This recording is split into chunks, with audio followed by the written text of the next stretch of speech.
Hello! So today we have entered winter and the cows are now in day and night as of October the 25th, 2023. So if you remember, we did a video in the summer about our back fencing and the routine we do in the summer.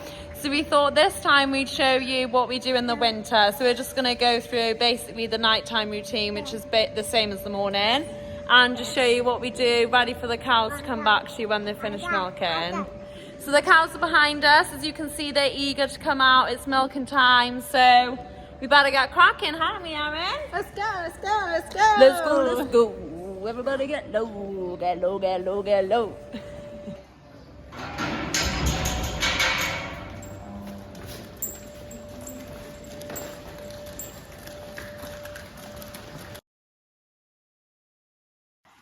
So if there's two of us, the work we have to do will take us a maximum of about half an hour. So the cows are able to just wander around and start gathering slowly, but they really won't have to be stood here waiting long before it's time to come in and milk. So yeah, it's nice and quick for them. They just chill out and then time to go into the parlour. So you've got the keen beans that were all waiting at the gate at the start.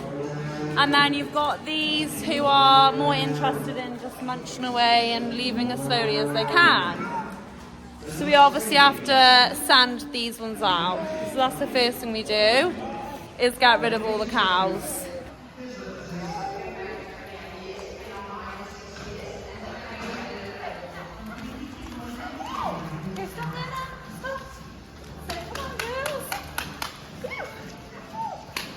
So they've got quite a few water tanks dotted around, so they quite often stop for a little drink and things on their way out. That wire is stopping them then go onto the silage clamp or anywhere they shouldn't go.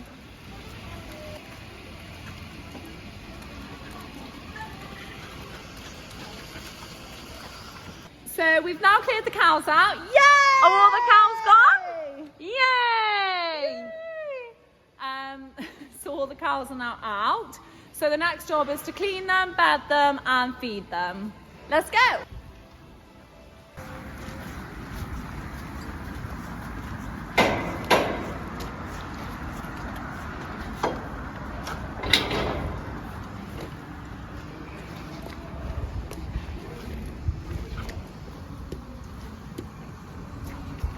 Wow. On their end. So our collection yard can very comfortably hold 250 cows, maximum 300, and we've got about 210. So they all fit in here really happy. They do decide to stand like sardines so they can all rush into the parlour. But yeah. Bye-bye. Bye-bye. So Erin's dad has come to pick her up. So the lucky girl is off home. You don't have to work Bye-bye. all night. Say bye-bye. Earth to Erin. Is there anybody in there? Is there anyone in there? Bye then, sweetie.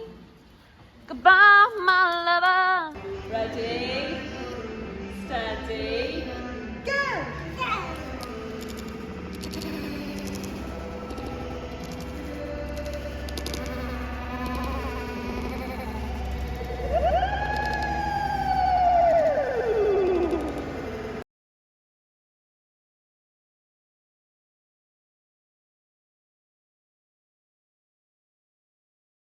So there's only very few spots, so it's basically at the top of each cubicles where the scraper tractor can't reach. So we still like to scrape it clean because obviously it would build up over time to a lot of muck. So this is where we've got our hand scraper. Doesn't take long, literally takes a couple of minutes, and we just scrape the top so you can see the before and after now. This is what it looks like if we didn't do it.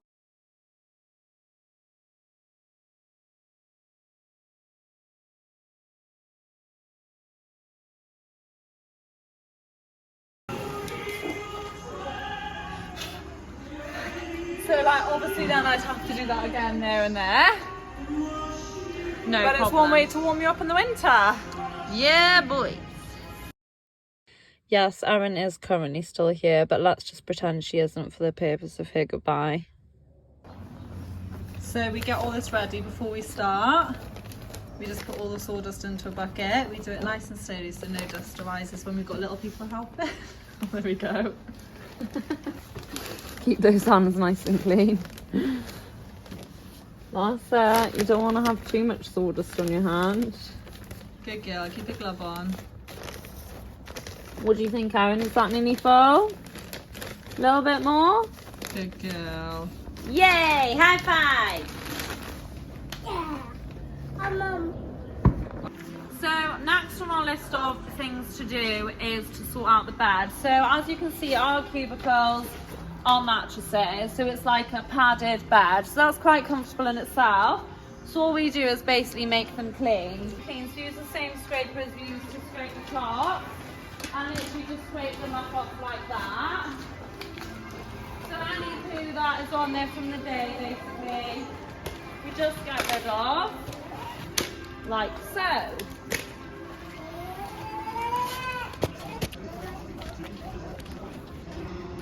Okay, so once the bags are nice and clean, then that's when we put the products on top.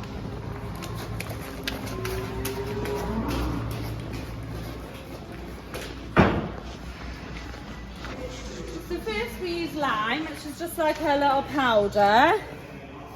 And basically that's going to kill off any bacteria that's on the bed. So we literally just sprinkle on a little layer like that. And we do that all the way down. So once the lime is down, then we use sawdust. So this is literally just like really finely chopped wood, and it's really nice and soft. So it's got no like antibacterial value. It is purely just to like soak up any dampness and just add a bit of comfort. So we add it on top like that, and then just put it on any like wetter and damper patches on the beds then. And it is just basically a nice big handful goes on.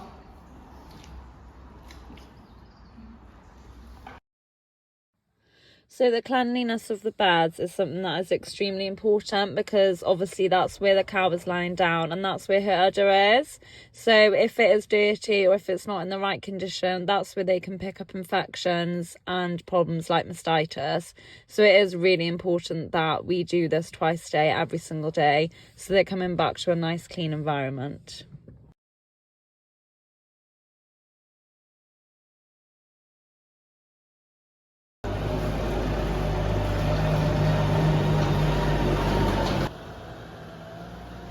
So scraping out is another vitally important part of the process. So the cows are obviously hanging out here all day long, and in that period they do make quite a lot of mess. They're not like us humans, unfortunately. They don't use toilets, so it is up to us to clean up after them.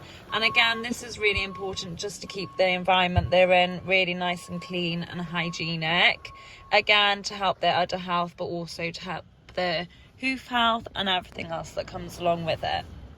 So we scrape out using our mini JCB, which we call Jenny, and she has a scraper on the front then, and this works really well for us. She just zooms along, goes into each set of cubicles twice normally, and then does the yards around it as well. And within the yards then we have slats, which you can see the little lines in the ground, and basically the muck runs down them and then goes through a channel into the slurry pit, which works really well because it means the muck is sort of being distributed as we're scraping out, so it's not like one big pile up at the end and then it all ends up in the slurry pit.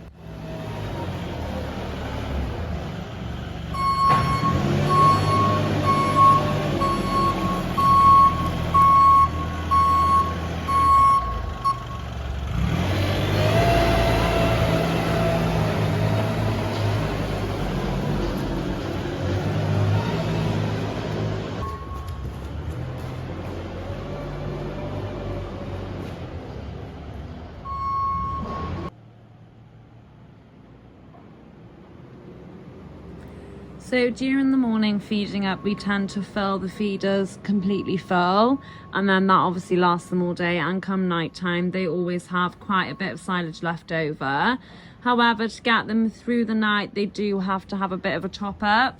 So in the evenings, we do basically just see where the feeders are a little bit low and just add in the silage where they need it. So it might just be a couple of grabs here and there rather than a full feed in the feeders.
So this is our indoor clamp, which has got our first cut silage in, and as you can see, it is nearly empty. So this will only last about another day, probably 2 days maximum, and then we'll go on to our outdoor clamp.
So the girls are all here, nice happily munching on their silage. So we do this twice a day, every single day without fail. Once in the morning at 4:30, and then again at night at 3:30. So yeah, that's the basic routine, and the cows just come out as if nothing ever happened. Like all of this just happens by magic. And it's as easy as a cheese sandwich. I think, to be fair, they do know. Actually, I'd rather do this than make cheese sandwich, but I think they do know that we do it, to be fair to them. Do you know we do it, girls? This is Gertie. Hey, Gertie. She's too busy enjoying her dinner. Anyway, so they're really happy cows, better milk. It's really important that we look after them. So yeah, they need to be clean, fed, watered, and a place to socialise and rest, and then they'll be happy, which makes us happy. So we'll see you next time. Don't forget to like and subscribe, and have a good one, yo!